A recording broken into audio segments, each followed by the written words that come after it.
ఇక్కడ మా షర్మిలమ్మ కొంగు పట్టుకొని ఓట్స్ అడుగుతుందండి.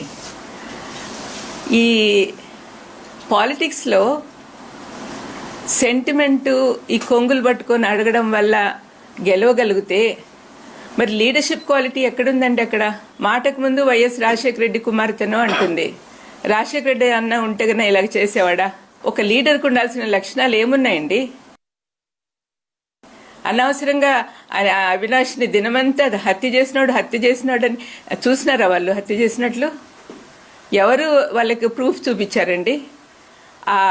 ఎవరైతే హత్య చేశాడో వాడేమో బయట తిరుగుతున్నాడు. వాడు చెప్పిన మాటలు నమ్మి వీళ్ళు డిసైడ్ చేసేస్తారా?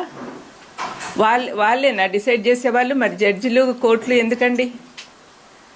ఆ చిన్న పిల్లోడు వీళ్ళకంటే 10 ఏళ్ళు చిన్నోడు. అటువంటి వాడిని జీవితం అంతా నాశనం చేస్తున్నారు ఈ ఆడపిల్లలు ఇద్దరు. కొంచెమన్నా ఎంపతి ఉండాలండి. చంపిన వాళ్ళు మేము బయట తిరుగుతున్నారు, అనవసరంగా వాళ్లకు బెయిల్ ఇవ్వమని వాళ్ళ కోసం సుప్రీంకోర్టుకి వెళ్తున్నారు. కానీ ఏ పాపం చేయని మా భాస్కర్ ఏమో సంవత్సరం నుంచి జైల్లో ఉన్నాడు. అవినాష్కేమో బెయిల్ రద్దు చేయాలని వీళ్ళు తిరుగుతున్నారు.